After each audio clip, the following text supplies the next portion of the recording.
Oh my gosh, if people can understand that, think of how much more powerful it is to have 10, 100, 2,000 people behind a cause when they really understand what they do to push it forward.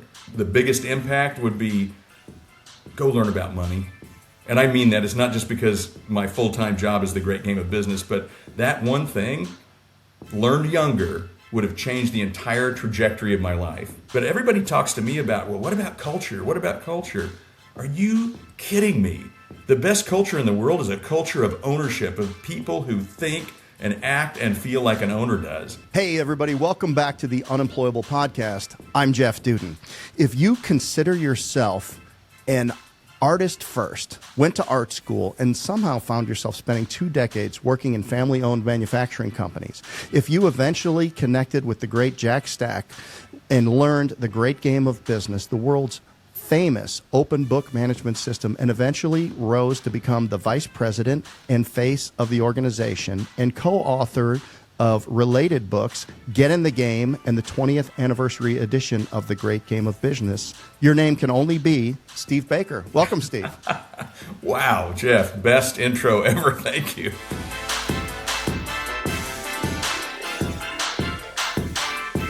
All right. Well, it's all true. It's all there. Welcome. I'm so excited to have you on. We just had Jack Stack on 2 days ago, but you can't get enough of the great game of business because it's really the only sensible way to run a business. Yeah, that's really it. What I find fascinating is there's so many great business operating systems out there, but so many forget that people don't like bosses. And what Jack taught me is when you teach everyone in the organization how the business operates, how it makes money and generates cash, how they affect those things, all of a sudden they take on more responsibility and accountability without being, having to be whipped into shape. They're making decisions because they understand the game you're in. Yeah. Why do companies tend to withhold financial information from their employees, the people that need it the most? Oh my gosh, Jeff, in the 20 years I've been at Great Game of Business, there is one thing that continues to be the thing I see as a recurrent theme, and that is it's fear. It's fear that of a few things. Someone's going to find out how much money the company makes. Well, if we just showed them the data, it's hard to make money in every business. I mean, in the U.S., the median net profit for a small to mid-sized business is 6.5 cents on the dollar. Who knows that? I know business owners that don't even know that. So the reality is that it's fear of someone's going to find out how much money we make. Someone's going to find out how much money I make as the CEO and or owner. Well, guess what? If they find out, they're going to want more. Here's the big secret, guys. I'm the best employee in the world, and I already want more. Jeff, I know you want more. You're not going to settle for ordinary. The thing is, what if we gave them an opportunity to participate in business? But the fear is going to be first, they're going to find out how much money we make. They're going to find out what each other make. They're going to X, Y, Z. Well, the thing is that all of those things, or one of the worst ones that I can't hardly stand is when people go, if I make them, train them up, get them real smart, well, they might leave. And I'm like, well, what's your alternative? They're ignorant and they stay? I mean, Right. come on. So what I want to do is, what I've learned through the years is if I could just appeal to people's higher level of thinking and say, why do you have to carry all the burden? And what if other people could help you? And along the way, it becomes the most freeing business operating system and leadership development program there is because you're building business people every day. The more they understand about money, the more they will understand your plight to try to make a profit in these times. But the real big deal is, man, you don't have to share all of the numbers. Open book is kind of a silly name, and Jack doesn't even like it. He probably told you that. It infers that if you show your numbers, someone's going to care. Well, in reality, it's a two-way street, right? You got to teach the numbers as well as be transparent. So transparency is worthless without education, and you got to keep it up over time. So I don't know if I answered your question, but that's what I run into a lot.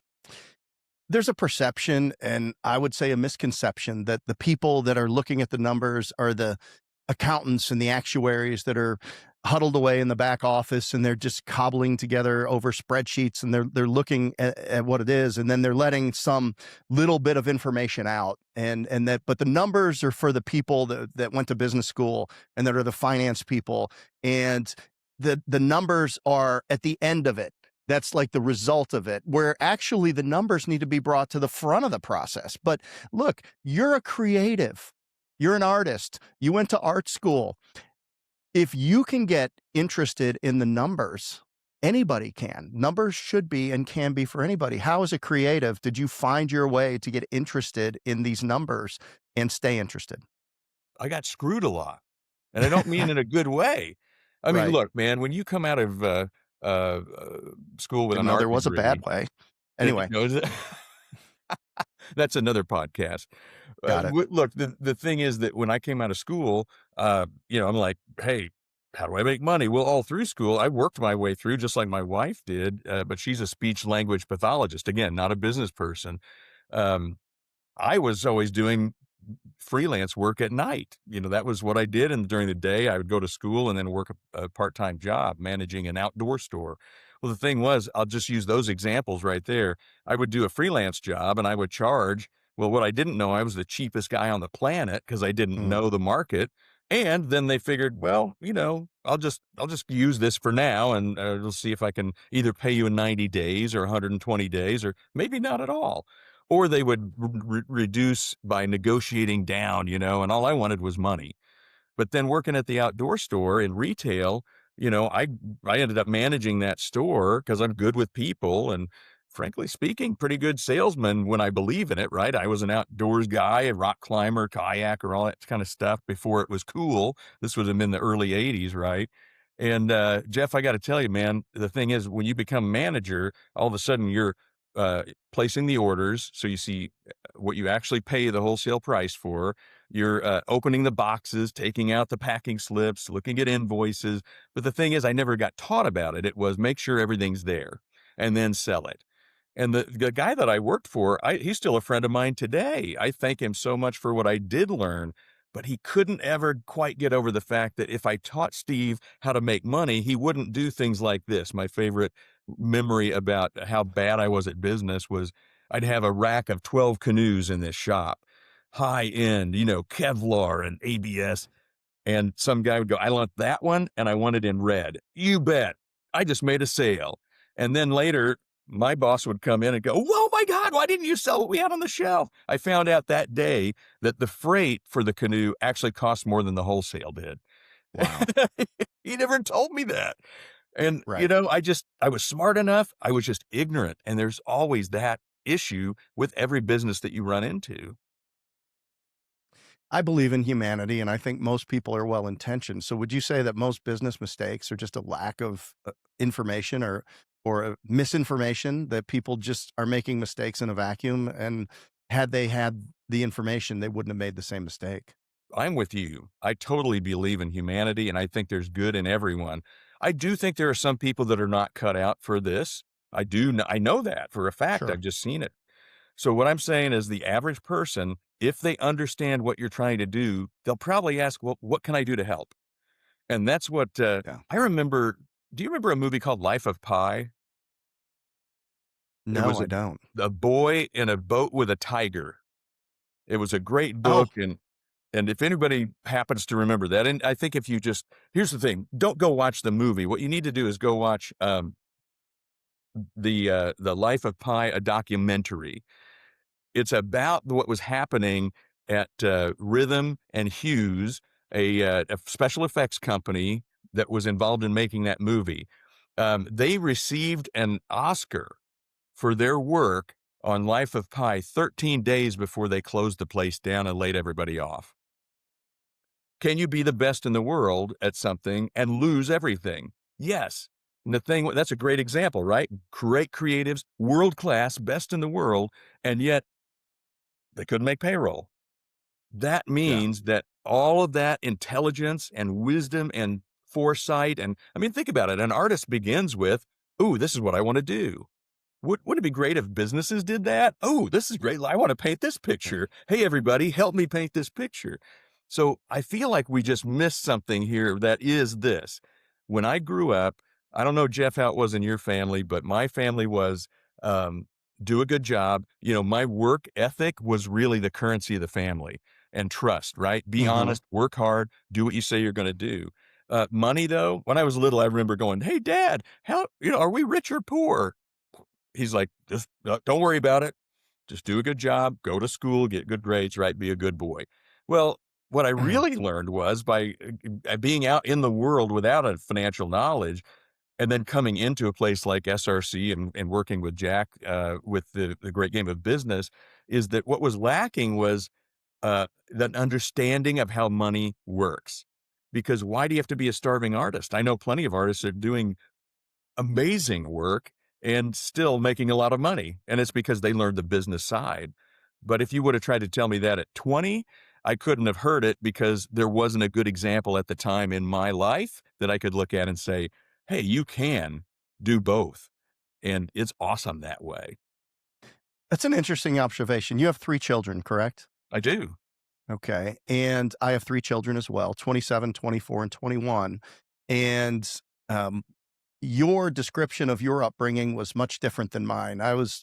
Mine was more, have you ever seen Lord of the Rings? Oh, yeah. Um, or no, not Lord of the Rings, Lord of the Flies. Lord of the It was, Flies, it was yes. a little more Yes. it was a little more Lord of the Flies. I mean, there were less loincloths growing up, but still, relatively unstructured upbringing, running around the streets a lot. And so but I did observe my father who owned an engineering business. And I got what I described to franchise owners is you might be the first one in your family to own a business, but Yes. and you're going to struggle and you're going to develop capabilities that you have. You're going to find capabilities that you don't have that you need. You're going to grow, you're going to struggle, but there's somebody watching you do it that Yes. might be the unintended beneficiary. It might be your children, it might be a niece, a nephew, an aunt, or an uncle who's Yeah. watching you operate a business, and that will be their early entrepreneurial experience that will lead them to be a business owner. But when it comes to finances, like you shared, we didn't talk about that. We didn't have any, first of all, so we had nothing Right. to talk about. But with my children, so when I grew up, I didn't know any better than to just be absolutely transparent. So I always just Good for was you. very candid with them because I'm like, well, the world's beat the crap out of me, and I'm going to share. I'm just going to tell you my view of it, and not even that intentionally, but all of my children, they have a bent for making money, and they understand it. They're good with they're better with their money than I am. They save it, they make it. It's So one of good. them's one of some of them are more entrepreneurial than others.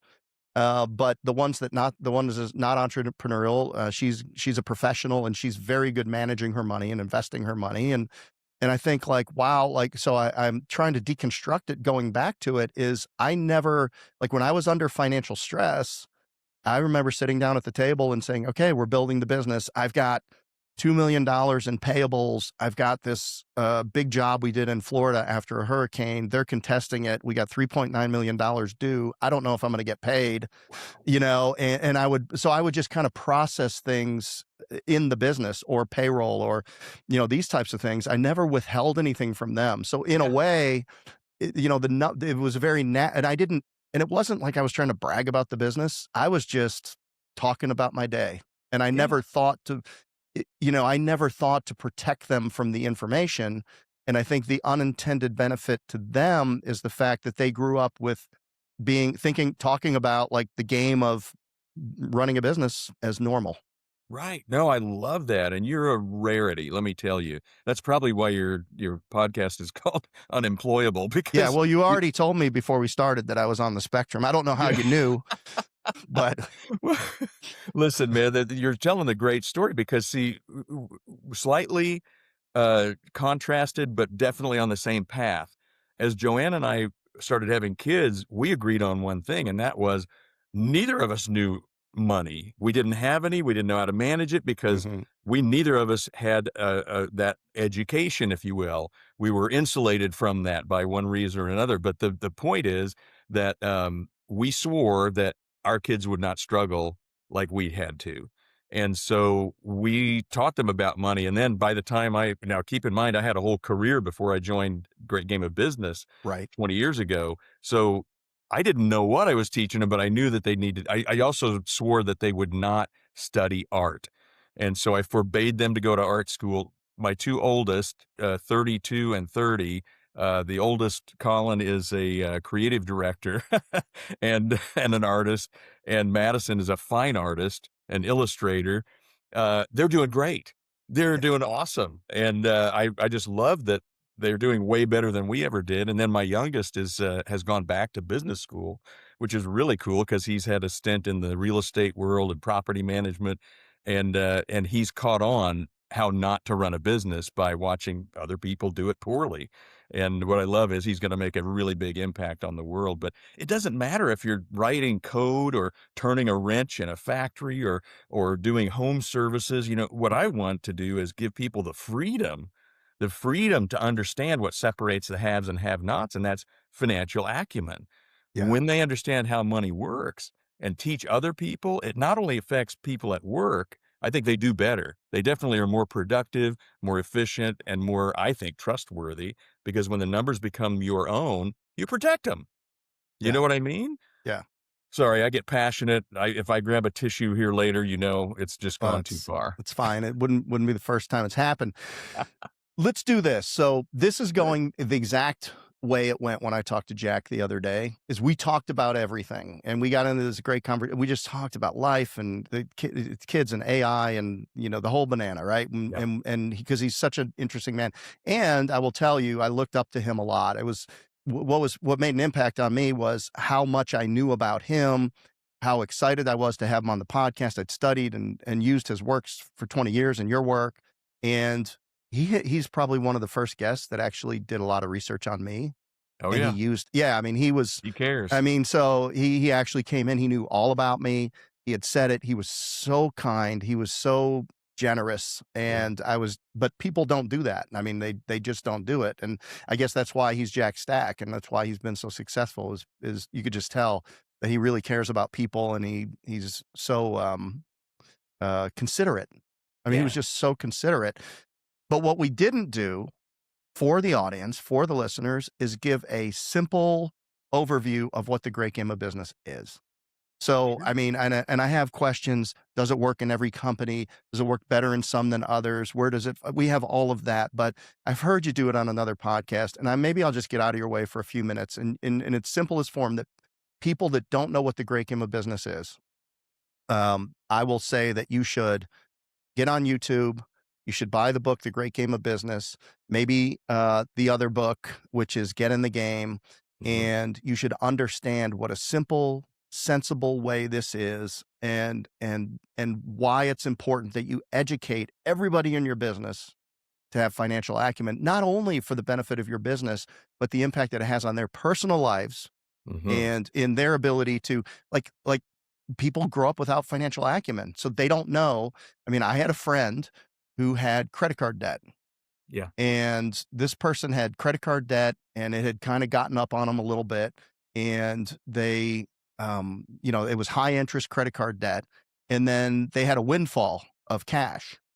And I'm like, the common sense thing to do is to take that cash and pay off that 14.9% car loan and that 29% credit card loan, because Oh, the no. compound interest that you're going to pay by paying that off, it's going to change your monthly by $2,000 a month or whatever it is. But many people get caught up in it, right? And they're just like, okay, and like the great game of business would tell you, reduce debt, manage your cash flow and do these things, but not everybody does. And quite frankly, I haven't always done it myself as well as I could. I like the way So you framed that whole thing in common sense, right? yeah, It's common sense to you now that you would pay down high interest and debt right. in general, but that is not the message people are getting every day. It's, "Oh, refinance that debt in our card, and by the way, lease this Hyundai, and oh, by the way." Okay, so I volunteer. I'm on the board of directors of my local credit union that helped us out years ago when we were Mm, trying to figure out money. And, we just approved, to my chagrin, not only the 72-month car loan, there is now a 100-month car loan. Sure. Why not? Are you kidding me? But Yeah. yet people gobble them up. 'Cause, how else can I afford it? They're not really doing the math. Yeah. Look, cash is like oxygen. You don't know how bad you need it until you don't have any. Yes. So to answer your original question of walking through basically what this is and how it works, I think the principles are really important. So you got to understand where the whole idea came from is Jack needed a way to teach everybody business, and I'll explain why. In that episode, you talked to Jack about the origins, I'm sure, of SRC and the whole thing. But in a nutshell, if you haven't listened to that yet, guys, this is the deal. Jack Stack and 12 other managers bought a dying division of International Harvester. They were going to lose their jobs. And what they did is they said, hey, we'd like to buy our jobs. So they asked International what they wanted for the business. Uh, Basically speaking, it was ridiculous, 9 million bucks. And they had to go out and try to find financing. But when you don't know about how financing works, you go, look, we're the best in the world at remanufacturing. Here's our certificates of best warranty, best safety record, best on-time delivery. And that the banks are going, yeah, but how much money do you have to put down? Yeah. So after 54 rejections and a year and a half of trying, Jack learned about what the banks needed. It was one common thing, one common language, universal to everyone, every country, every ideology. I mean, communists use the financials, right? Everyone uses the same financial statements, and they're old. They're from the 1400s. 1494, Luca Pacioli, the father of modern accounting, gave us the income statement and the balance sheet you and I are talking about right now. We That's still, incredible. it is Yeah. incredible, and yet we Yeah. don't have it as curriculum in our schools. No, instead, what Jack had to do was, how do I get my people to understand this? Because we're going to have to behave differently. You can't just be a great technician. You could be the best in the world and lose everything. We've told you a couple of different examples now, right? Between, the Life of Pi story or the SRC story. You've got to be the best in the world, but you've got to also be a business person. That's part Mm. of the deal. And so he shifted everybody's thinking from we make great engines and engine components to we're building a great company. And a great company does not have this much debt. They did book the worst corporate buyout in American history. Jack probably didn't tell you that because he's so humble. $8.9 million against $100,000 down. It's 89 to 1. Financially, you're flatlining and no one told you. But Right. so imagine this. Jack goes out, and now we're getting into the nuts and bolts of it. How does this work? Jack goes out to his team and he's like, hey, we got the loan. We saved the jobs.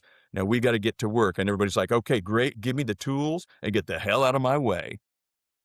Well, that's great, but that's what got us in this predicament the first time. In addition to being the best at what we do, and it doesn't matter again if you're turning a wrench or you're an engineer or you're writing code or an artist, how do you build a great company? So Jack started with that. He put it in the center of the whole game. Now I want you to picture three interconnecting ovals, right? A Venn diagram. At the center is the critical number. Back then it was, we've got to make this bank loan payment rather. And the reason was Jack said, well, we could go after quality. We could go after more sales. We could go after lower production costs. But he said, I need one thing that will move all these other things because a great company wouldn't have this debt. In order to pay this loan, we're going to have great quality, great customer service, great sales, et cetera, et cetera, et cetera. And he had to connect people to it. The problem is, this goes for every great technician, whether you're in medicine or again, if you were power washing a home, you guys, it doesn't matter. What we've got to do is we got to teach people about this, and great technicians will resist learning about the numbers because it sounds like you want me to be an accountant. No thanks. That's not what I'm into, right? Tell an artist that. I want you to learn about the numbers. Ah, oh my God. I've been running Right. from numbers my whole life, Jeff. Right. So Jack figures out, wait a minute, everybody likes to win. You're a great example of that. You don't play to not lose. Jeff plays to win. He's going to, whatever he gets into, he's going to win it. And I think everybody on this podcast listens to you for that reason. So if you're going to play to win, well, what are the rules? How do we keep score and what's in it for me? So those three circles I described to you, interconnecting around make the bank loan payment, was no one teach the rules because open book. Who cares? Transparency is worthless without education. Tell me what it means and how I connect to it. Then follow the action to keep score. That's your second circle. That's literally where accountability and ownership go to live or die. And so we have those weekly financial huddles. We have training to make sure people have financial acumen. We never stop doing that. And we flip the funnel, like you inferred earlier. I don't want to look at financial data from last month or last quarter. Yeah, I need it because it's Yeah. informative. It tells us how things are trending. However, I need to ask everybody to look forward and tell me, how will Yes. the month end? Yeah. And I bet Jack talked a lot about that. Our forecasts at the SRC companies, and he told you there's 12 different companies. We're the smallest at Great Game of Business.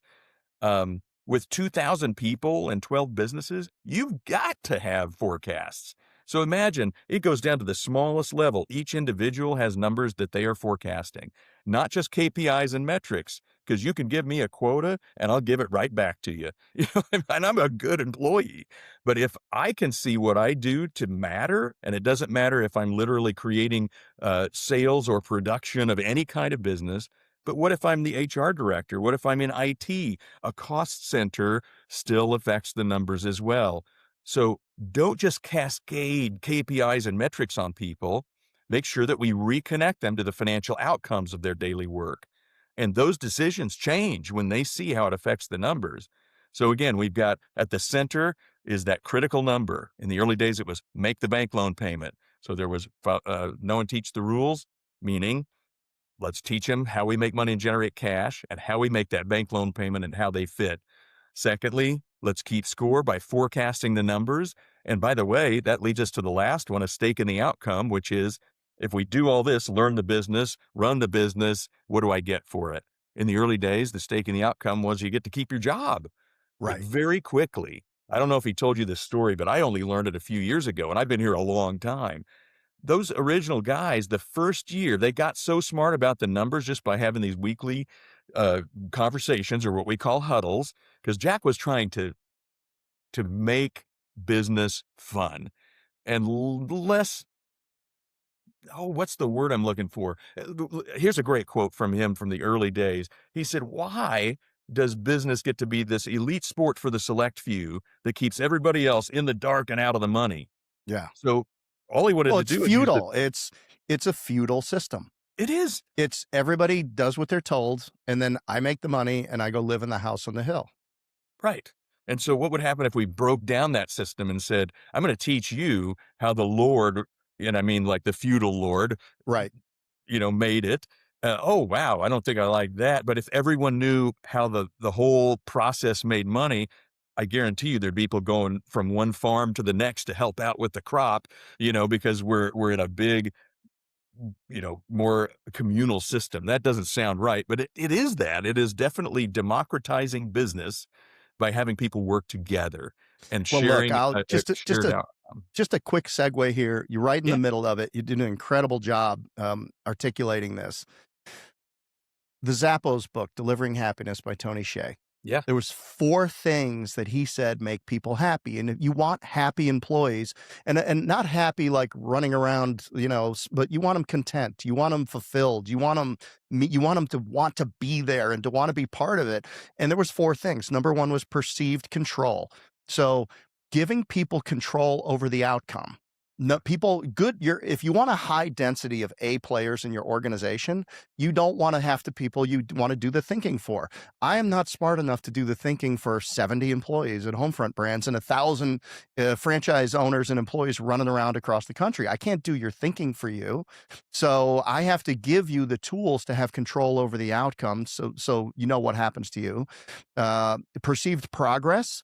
Okay, well, now that I know the numbers, if I impact this number, am I more likely to get a raise? Am I more likely to get a bonus? Am I more likely to for this to turn into an ESOP, an employee-owned company? Am I more likely to maybe even understand enough to where I can go out and start my own business or be a supplier to the company? So now you're giving them the tools for progress, because negative progress is one of the greatest dissatisfactors in life. yes. Nobody likes to look backwards and say, my relationship was better last year, I made more money. No, negative progress is one of the greatest dissatisfactors, which is why social media being relative to people, you feel like you're making progress and perceive other people are making more progress. That can be a dissatisfactor.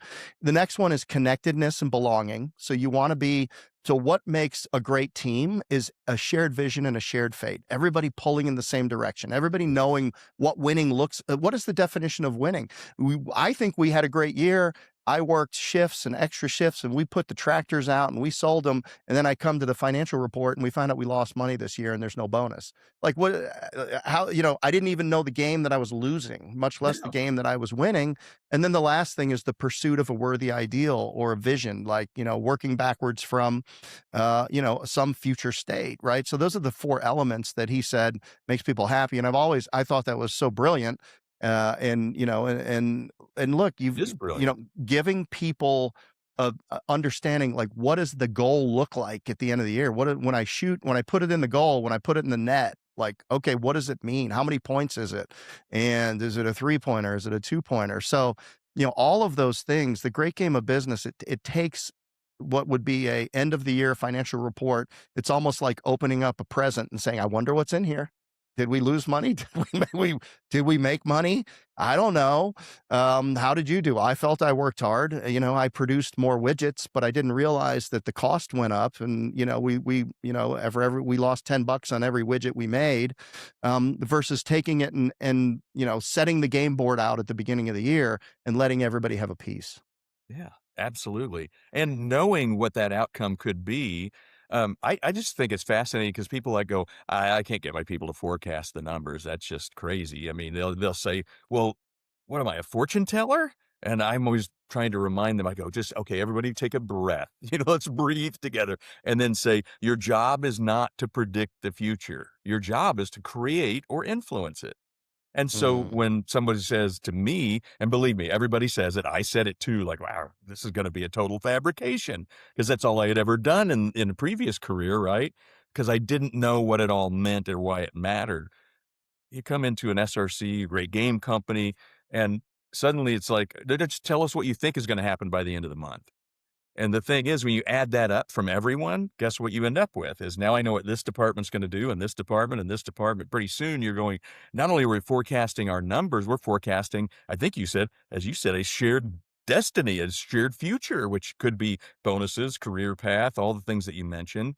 But the beauty of it is, guess what forecasting does? It gives you more control, which you had pointed out so beautifully in Tony Hsieh's book, that number one predictor of happiness in human is some kind of control or agency or autonomy.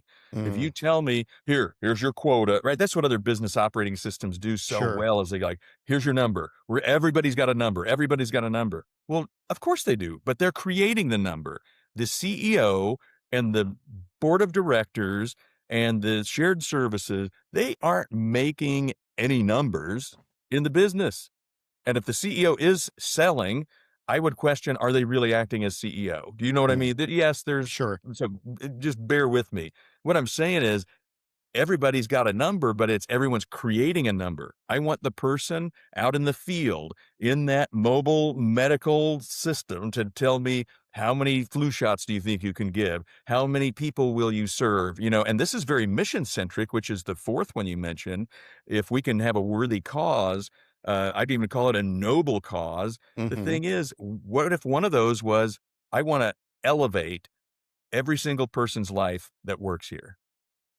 You can also elevate the lives of the people you serve and the vendors that you work with. Right? We can pay on time. Fast pay makes fast friends. We can also do phenomenal work and really show people what it can be like. But all of that should add up to what's in it for me. Dude, Yeah, we just went through Christmas. Tell me you watched Christmas Vacation at least once. of course. Okay, so Clark W. Griswold, right? Every year for 17 years, we've gotten a bonus. We expect it as part of our salary. I can't tell you, that movie came out in 1989. Yeah. I thought I was Clark W. Griswold because I didn't know anything about business. I've been, trying to figure out how to make money doing art. I had to get a real job, and then I found out I was just getting more numbers poured down on me rather than anything else. I didn't know it could be different. The beauty of it is there's so many good lessons in that movie because Clark was digging a hole for a pool he could not afford based on a bonus he wasn't sure he was going to get. Holy crap. All Jack Stack did was pull the curtain back and say, you want a pool? You want to send your kids to school? You want a lake house? You want to, you know what I Yeah. mean? It's Yeah. all there for you. We just have to build a great company to provide all the things that you want. Oh my gosh. If people can understand that, think of how much more powerful it is to have 10, 100, 2,000 people behind a cause when they really understand what they do to push it forward. Yeah. So, And to make a yeah. point, look, it's not socialism. It's No, distributed capitalism. It's correct. letting people participate like entrepreneurs, like owners. And look, if we're very purpose-based and passion-based and mission-based here at Homefront Brands. But I was in business, I was in a business class, probably economics class back in college. And we Uh-huh. said, what's the purpose of every company? People are like, sell more things, make this, change the world, blah, blah, blah. He said, no, it's profit. It's profit because there is no outcome without income. You can't do any of the things that you said if you're not making money, because now all you're going to do is going to be saving your hide every single day, keep the creditors away. And so if you don't run a responsible business, you can't be responsible in the community. You can't be responsible in the world. So like our first mission is to build a business that's efficient and effective and profitable so that we can do the things that we want to do that make a difference in the world. I love it. And I think that people, when they learn about money at work and they get better at it, they get better with money at home. And we've got a huge problem out there. You know this. Oh yeah. I've lived it, and I still work. That's something I'm passionate about, is personal financial acumen, because I don't want people to go through what we went through. And again, it pulls that curtain back. It lets people see, oh, this is the goal. Oh, you know what we should try is this. Will their ideas always be right? Not necessarily, but you don't know who you've got working with you. I mean, one of the cool practices of Great Game of Business to me is called mini games. And Jeff, I don't know how exposed you got to this, but it's like, what can we do in 90 days? Like, we'll create a small reward, a medium reward, a large reward, just to improve a number, whether it's financial or operational. Right. And you guys build it. You guys pick the prizes. In other words, this is a really key phrase I think every listener should write down. People support what they help create. If they Mm. create the numbers, the plan, the goal, pick the objective, figure out the drivers to it, make a scoreboard, have regular meetings or huddles, like we would say, to talk about progress, as you pointed out, and to forecast what we can do. Oh my gosh, you don't even have to be open book to do that, but it's so Right. powerful because I have so many different examples over 20 years of, and that's only the 20 I've been there. Great Game of Business that have been around for decades more. What I'm trying to get at is I love the fact that it could be a not-for-profit, it could be a big OEM manufacturer, it could be a small business, let's say retail, it could be medicine. I've seen them in everything, even government and education. People are so creative. The same ones that tell you I can't draw a straight line, when it's theirs, you find out they've got a 3D printer and a large format printer, and they've got this and they've got that, and they create these amazing things because they got to pick the theme and build the scoreboard and pick the prizes. So it's not about manipulation, it's about education and a challenge to rise, meaning when we learn enough about this, like we'll always start with the income statement because that's essentially an org chart of your business. Everyone appears on it somewhere. Show them Mhm. where they fit, teach them that for a year, right? But eventually they're going to need to understand how the balance sheet is affected and how cash flow works, because like you said, the objective of every business should be profit. But even Jack Stack will tell you the objective, you have two: make money and generate cash, right? Right. Because you can make money on paper and still not make payroll. So I'm not telling you that I'm disagreeing with you. I'm saying we're on the same page. Yes. People have to deal in cash flow every single day at home, and usually it's very tense, right? And a lot of anxiety, but they're figuring out, do I pay the streaming bill or do I keep my phone on? What if we could help them understand that, okay, you already know a lot more about money than you think, but we're going to give you the good information and we're going to give you an opportunity to raise yourself. So one of my favorite things is so many of our practitioners around the world, over these, whatever it is, 42 or 43 years that SRC and the Great Game has been around, is that people, they teach us stuff, Jeff. You teach us stuff because someone comes up with hey, I'm going to have a buy a car program. We're having a whole lot of people not showing up because they can't get here. Their car isn't reliable. So we'll create it. And I'm like, what? You doing what? We don't even do that at SRC. And then they came up with another one, buy a house program. I'm like, good Lord, they're helping people build their credit. Yes, we do all kinds of financial literacy and personal financial literacy and executive financial literacy courses off the shelf. But there's so many available. Just try to get smarter so that you can make your people a little smarter, and then ask them, what would you do?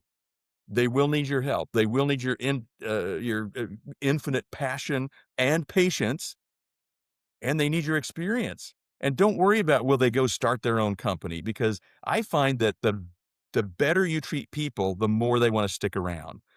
And we have a lot of boomerangs in our community, meaning Right. people will leave for money, more money, but then they'll come back within a year or so because they're like, it wasn't worth it, and I'm That's living right. in the dark.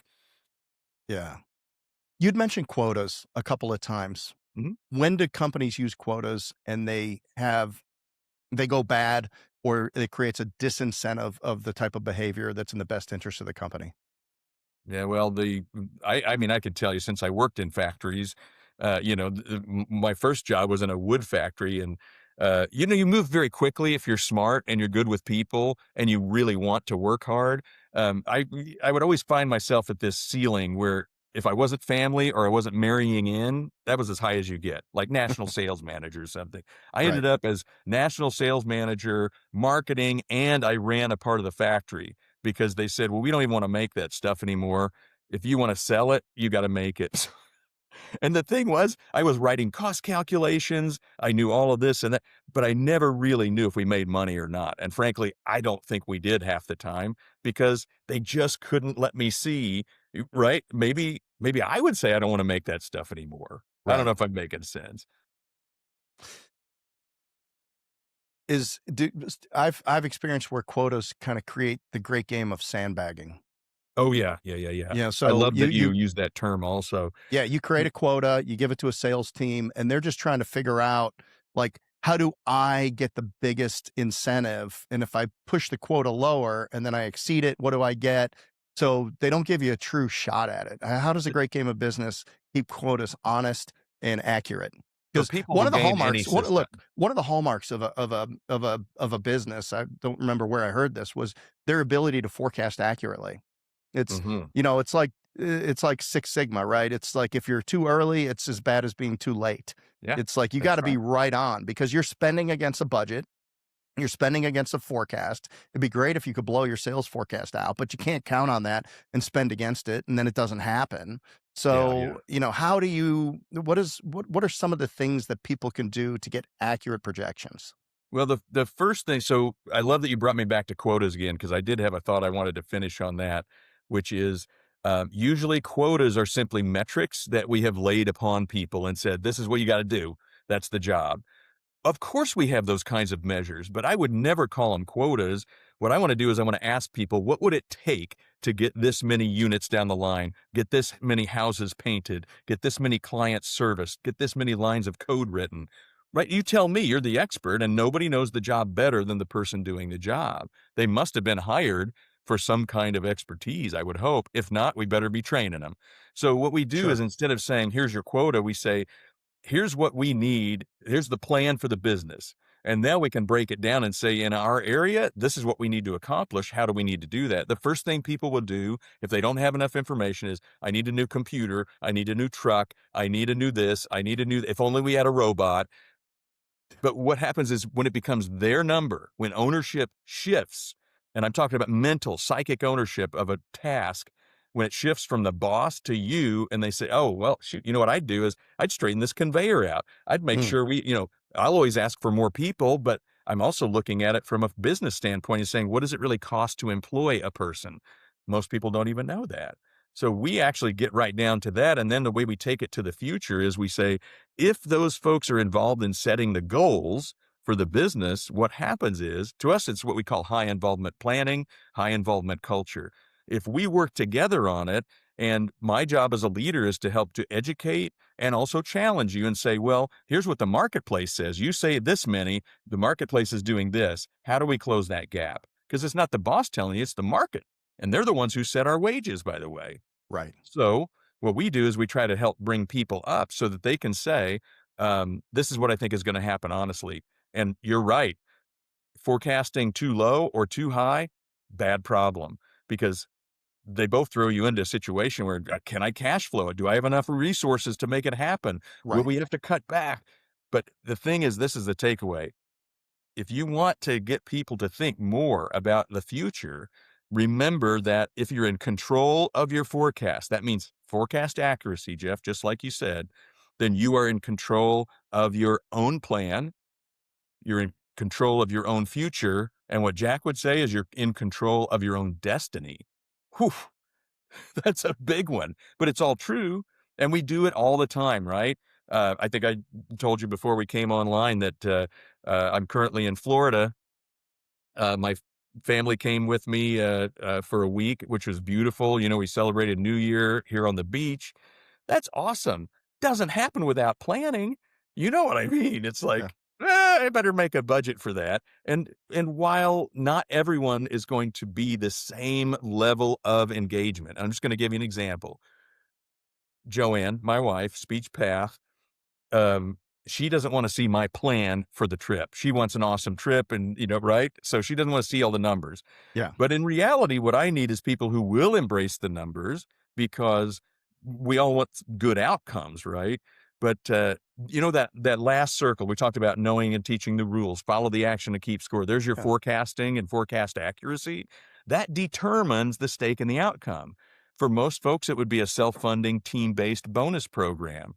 Well, I want to tell you, um, so Joanne has been a speech pathologist for 35 years. She's probably the best in the state of Missouri. I think she's a miracle worker for what she does. She can turn around entire school systems, and she's been doing that for a couple of decades Wow. out of that 35 years. Here's what's interesting. She finally said, I've had enough of doing all the paperwork and this. I just like the therapy. I like helping the kids and turning their lives around. So she went to work for an agency and they just pay her a hourly wage. The first year she was there, she got a $500 bonus.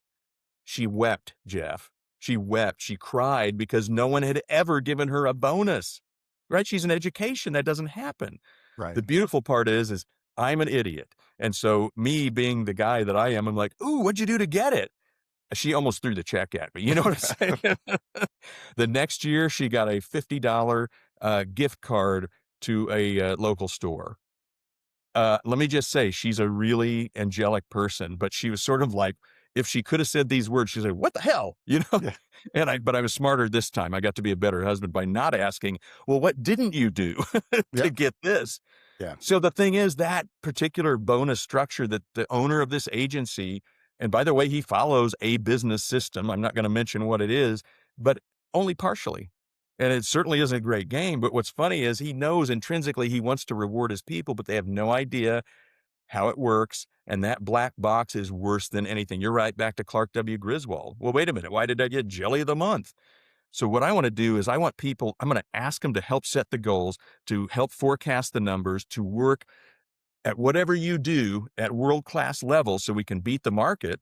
And if we're better than market, we deserve better than market. But all year long, we can be forecasting our numbers. That means we can forecast our own bonuses. That's when the stake in the outcome works. So again, sorry for the long personal story, but dude, it's really hard to see your loved ones being treated the way you've been treated your whole career, you know what I mean, Right. before. And I Yeah. want that transparency for everybody now because it's like, well, why does the boss have to pick out what the number is? Let Yeah. the numbers decide. And all year we can be working toward that instead of fighting over it all year. Yeah. Look, in your example of the vacation, you put the budget together, you're paying for logistics. I don't know how you do it, but if I invite my kids down, I'm going to pay for the travel, I'm going to pay for the room, I'm going to do all that.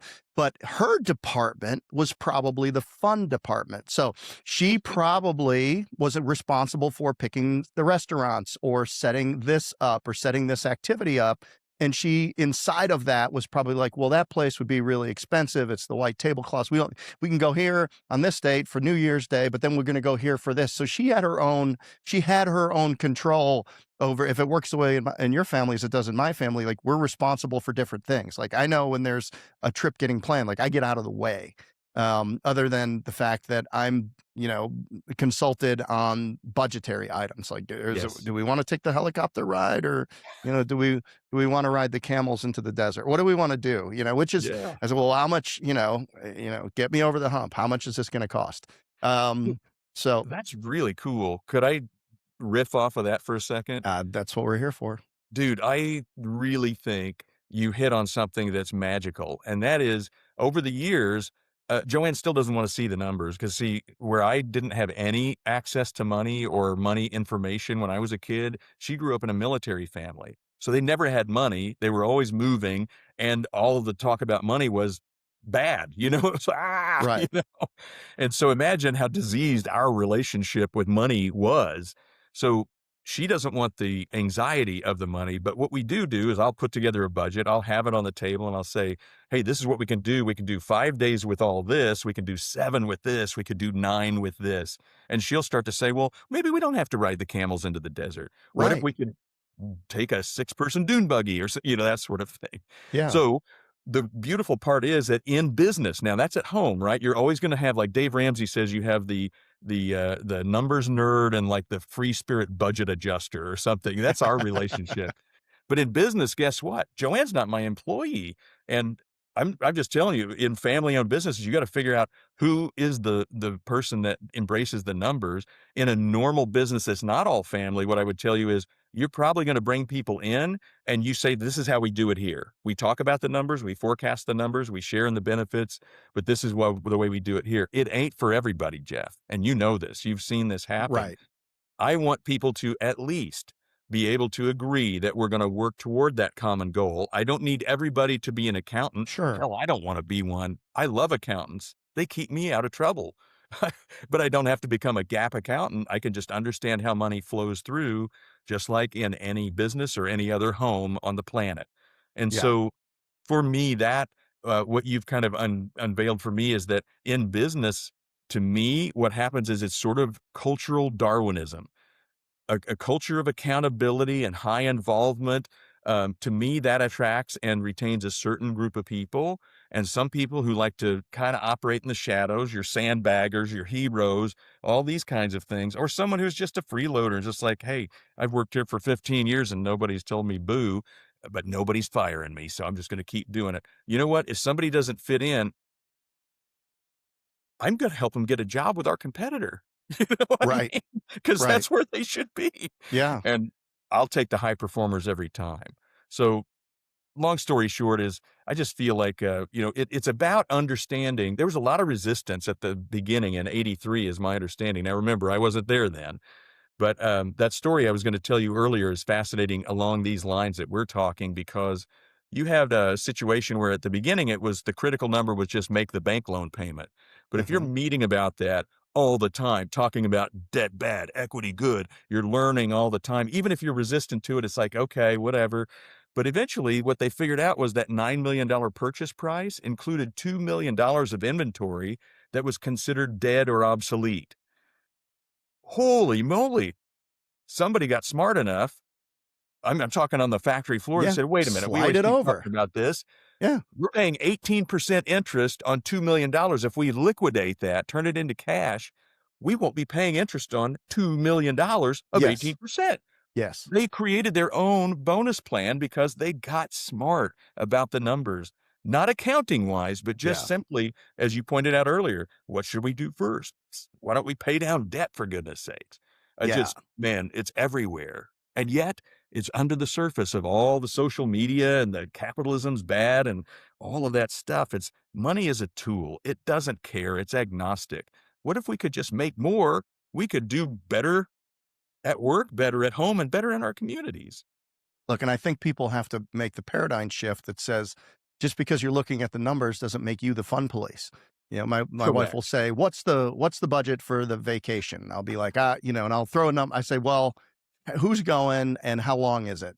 And I'll be like, "Okay, how about this?" And she'll be like, and then she'll start with that as a premise, and then she'll start, how much fun can we have for that amount of money in this venue for this, and we can, and she'll, but like she needs a target to work within.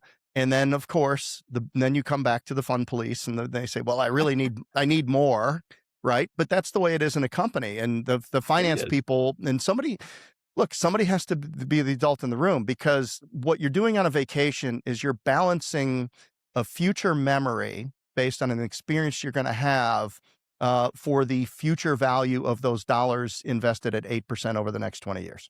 Okay, Yes. so you're basically saying I'm buying with in $1,000 at 8%, 25 years from now is like 65 grand, something like that. Better Okay, be a you're good saying, well, experience.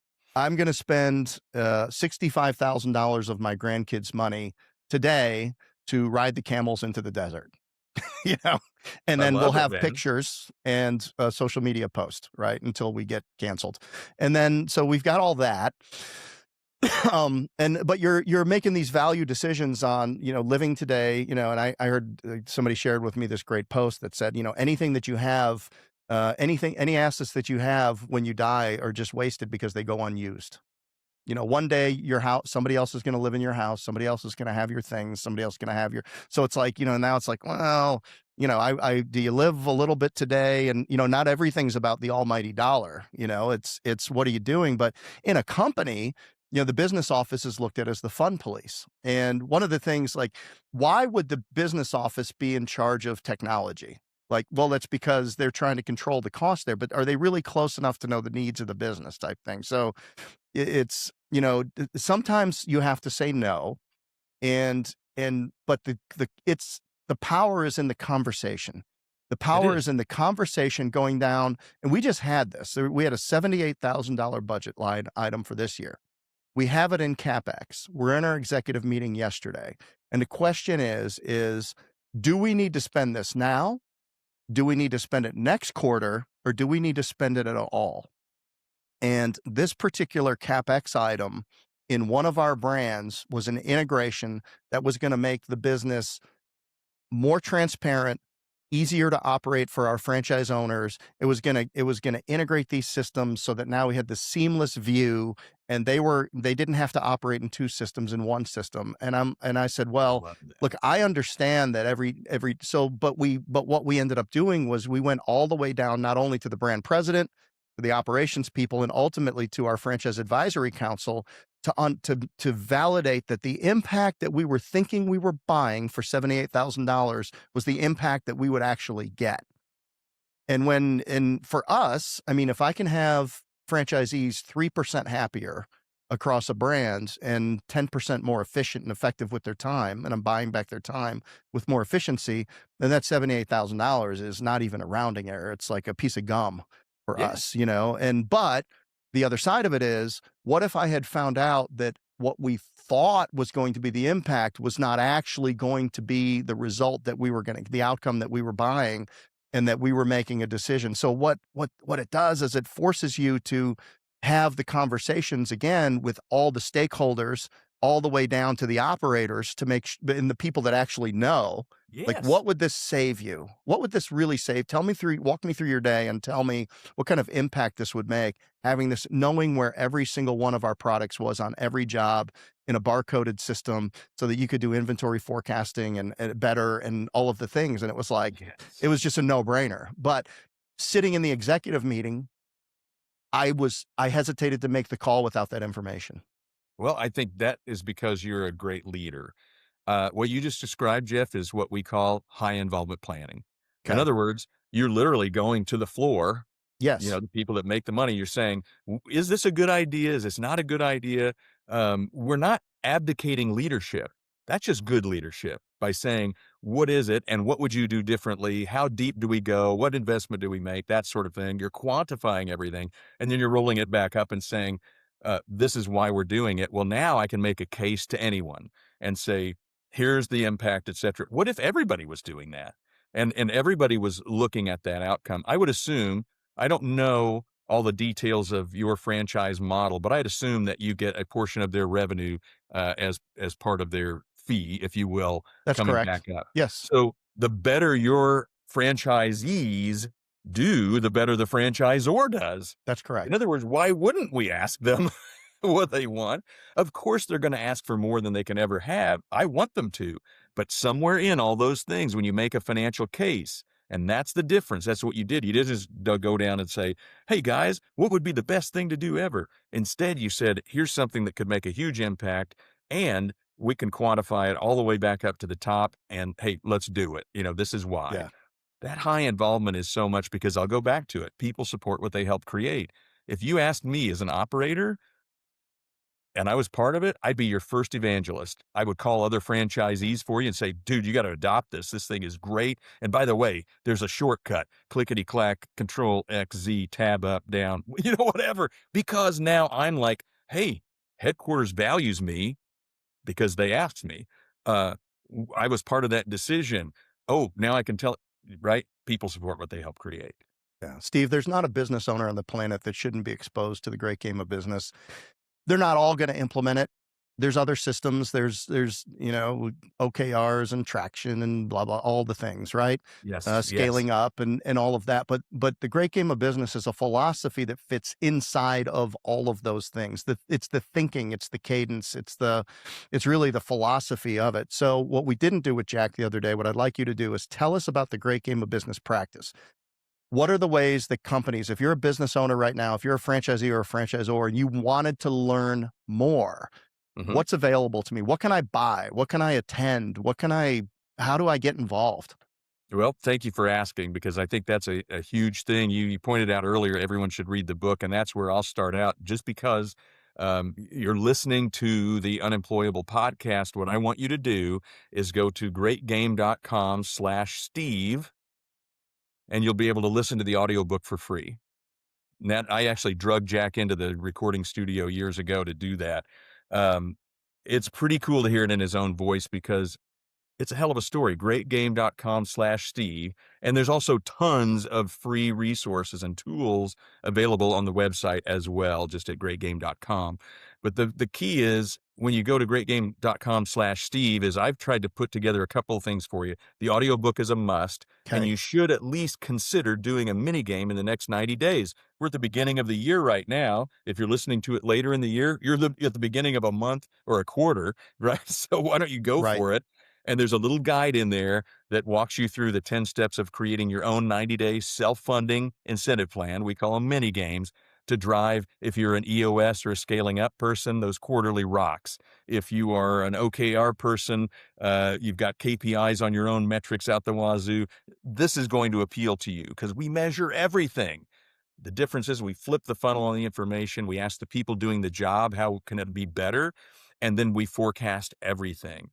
And I would say, since you mentioned them anyway, that the beauty of it is, please do read Traction and Scaling Up and Four Disciplines of Execution. And what you'll find is these are all awesome systems. There's just nothing older and more time tested and battle proven than the great game of business. The thing that separates it is, do you believe your people can learn business? And do you believe Yeah. that having them be business people will make you happier, live longer, make more money, build value? And I'm telling you, you can do it if you want to do it. Yeah. And That's it. if That's they're not interested, then you probably have you can find them, they didn't lose their job. It's just when they know where it is, but when they show up next week, somebody else is doing it, right? You help yeah, them find a way to their competitors yeah, exactly. if they're not interested in playing and being part of the solution and getting that It's engaged. Yeah, it's not a requirement. It's not for everybody. And as I mentioned before we started, I didn't actually say you were on the spectrum, but I did say that there was a That's spectrum what I of heard. we all hear what we want to hear, right? Right. That's why we never stop teaching. But that spectrum is, from full command and control. Nobody gets any of the numbers. That's it. Just do your job, nothing more, nothing less. All the way to we're all hippies and there's doves and rainbows everywhere and everything's opa kimono. No, we don't share salary information. We're somewhere in between, right? We're saying Yeah. they need to understand how to make money and generate cash. So I guess where I'm at is we're all on that spectrum somewhere. It's not for everybody, but I would encourage you to challenge yourself and say, well, maybe I do care about my people in a different way. And you will find out it is the most freeing leadership development program there is. And how do you scale? You've got to build from underneath. You can't just, I mean, yes, you could acquire, But everybody talks to me about, well, what about culture? What about culture? Are you kidding me? The best culture in the world is a culture of ownership, of people who think and act and feel like an owner does. And they don't have to be equity owners. They just need to own what they do, share their awesomeness, and see the results. You've done a great job of outlining this against all these great systems, but also against Tony Hsieh's book and that sort of thing. Jack will never tell you this, but there's two things you need to know. One is that book that was published in 92, The Great Game of Business, has been cited in over 150 other best-selling business books, including the ones that the Netflix people put out. Yeah. And I mean, it just keeps coming in, right? It's been around, it's proven, it's out there. The second thing is value creation. Jack's not doing this only to save the world. He knows that the bigger and better we become, the more impact we have on people, which is the world. In 83, if you put $1,000 in your 401k, the S&P 500 will give you somewhere around $400,000 return today. $1,000 with Berkshire Hathaway, 4.4 million. But if you were crazy enough, like Jack was, to believe that people could learn business, they want to learn business, and they will make a difference if they understand what you're trying to accomplish, that same $1,000 in 83, today at SRC, every $1,000 is worth 14 million. Wow. I don't know how you can argue with it. I just think you need to explore it, check it out, see if it's right for you and your people, because I want you to get the very best out of life. I really do. And that's why I wrote my other book, Quality Time Remaining, was like, I've seen people struggle and fight and punch through and win business, and to wake up one day and go, what was it for? Did Yeah. we have the experiences you described? Did we make sure that we paid attention to the true meaning of life, which I kind of think is to, well, maybe not the meaning of life, but an objective that I think is really related there is to have experiences that someday I will experience nostalgia for. That's a good life, baby. That is. That is. Steve, this has been incredible. Is there anything else that you want to share for business owners or franchisees out there that you think would be meaningful? And when we're done, you've already told us how to get in touch with you at Yeah. thegreatgame.com/Steve. I'm going to ask you for anywhere else people can get in touch with you, anywhere else you want to direct people. Then I'm going to ask you to play. I'm going to shoot you a curveball and a fastball right down the middle. Oh, But is there wow. anything, Okay. is there anything else you want to cover before we tug gently on the reins of this nag and move it towards the barn? Well, for what it's worth, I would highly recommend that it is greatgame.com, and it is a / regular old / Got it. Steve. But yeah, I think we covered most of it. I'm just telling you, if a guy like me, an art guy since I was a kid, I always thought I'd be designing, theme parks, right? You know what I Yeah. mean? Well, I probably could now because I would know how to run a business. It is the most freeing thing I've ever experienced in my life. I wish I would have found it when I was 20. So my last ask is at least go check it out. Talk to some people. Call us. We'll introduce you to someone in your business somewhere else that's not competing with you to tell their story. And just check out all the great case studies and tools. That's what I would ask.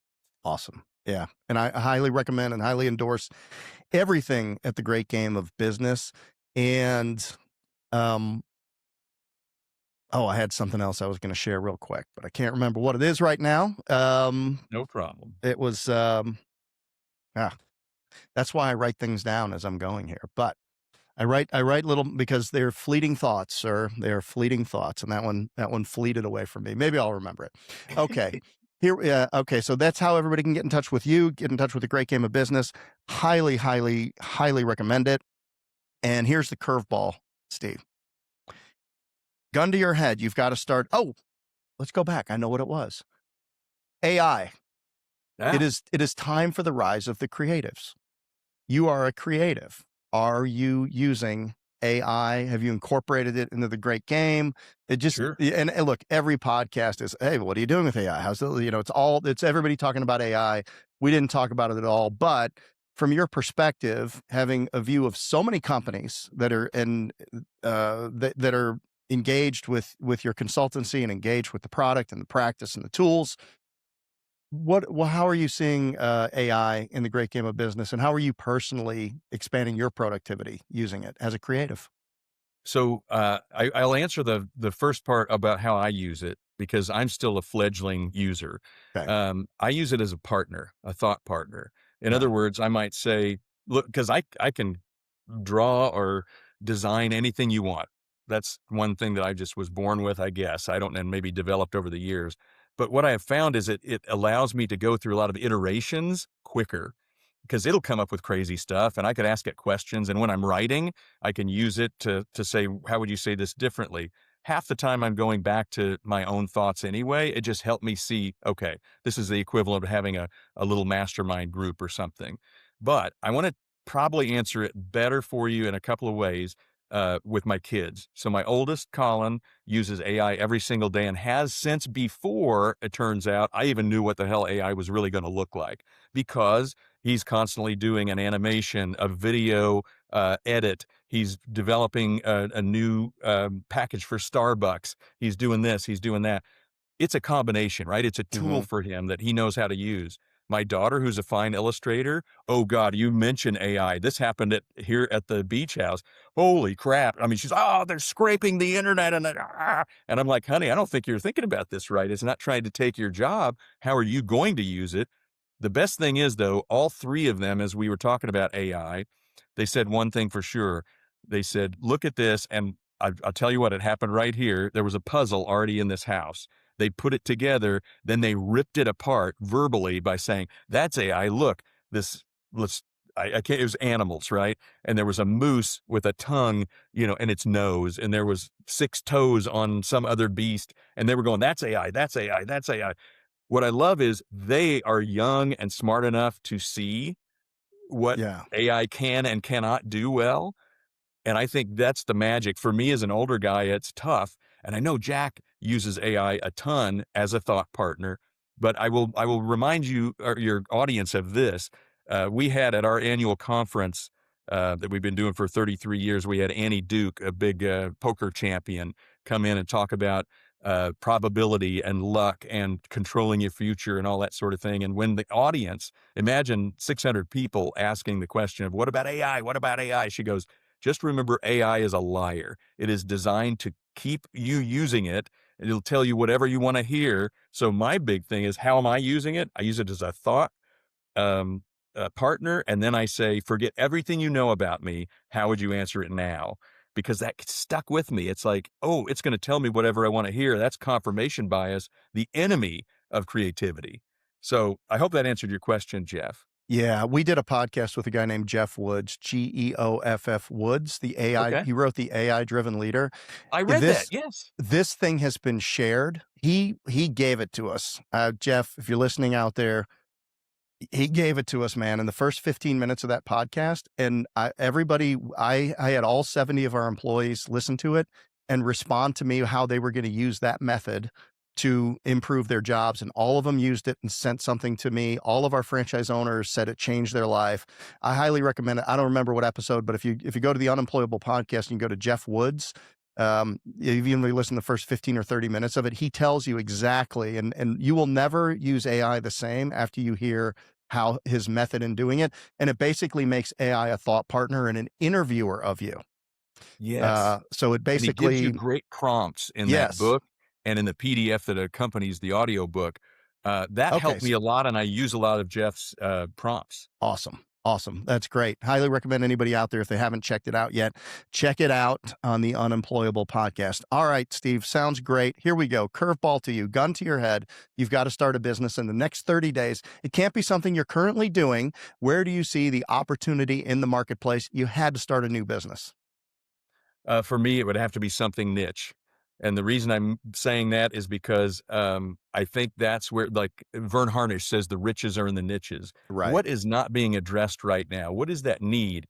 I mean, you immediately made me think of, oh hell, there's a huge, huge group of people called baby boomers who really don't want to learn about AI, but they're going to have to. What if you created something around that? Yeah. But I would look at the market first, right? So gun to my head, it would be find a niche that I can go after and then apply my general business knowledge to build an organization where as soon as Yeah. possible, I could get other people doing it so I can Tom Sawyer that thing. Yeah. Now, did I answer your question? Because I have a little something to add about that. No, go for it. Okay. You know Howard Partridge. In fact, I Yes. met you with him. This is one of his beach houses I'm in right now. We work together a lot. Um, his his pitch to people is stop being a slave to your business, right? Because if you're doing the job, you probably aren't running the business, right? Right. Goes back to E-Myth and everything else, right? Work on the business, not in the business. Well, the reason I love it is I'm from Missouri.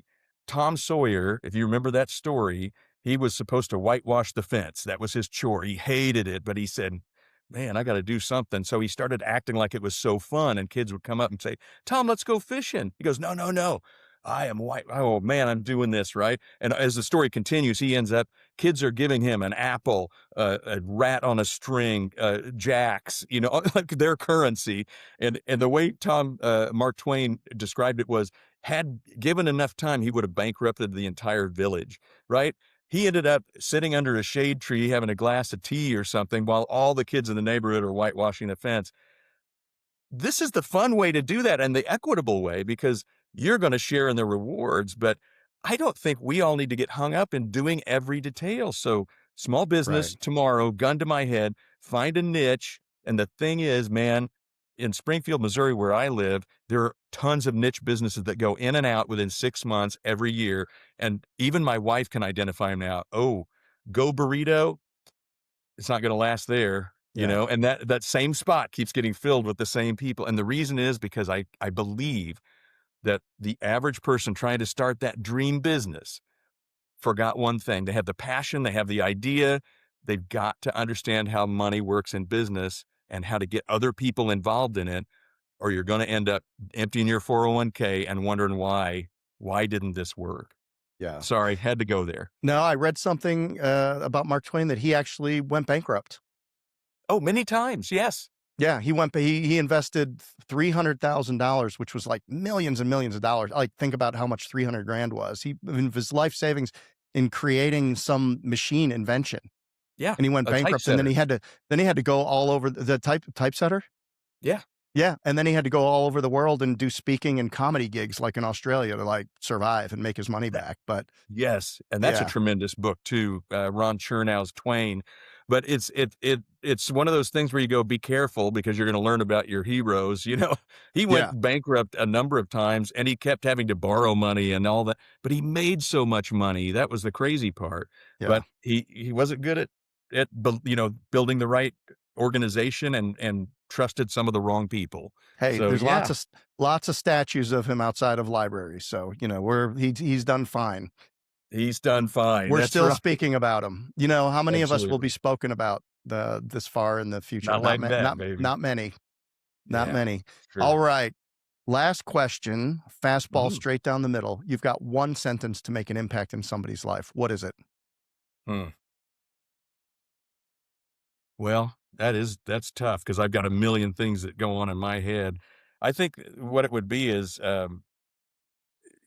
just the biggest impact would be go learn about money. And I mean that it's not just because my full-time job is the great game of business, but that one thing, learned younger, would have changed the entire trajectory of my life. Mm. Because it's the one thing we all share around the world. The one thing. Learn those financials, understand money, and that will allow you to build a life that you really want. Perfectly said. Steve, this has been amazing. Thank you so much for coming on. It's my pleasure, Jeff. Thank you. I'm Jeff Dudan. We've been here with Steve Baker of the Great Game of Business on the Unemployable podcast. Thanks for listening.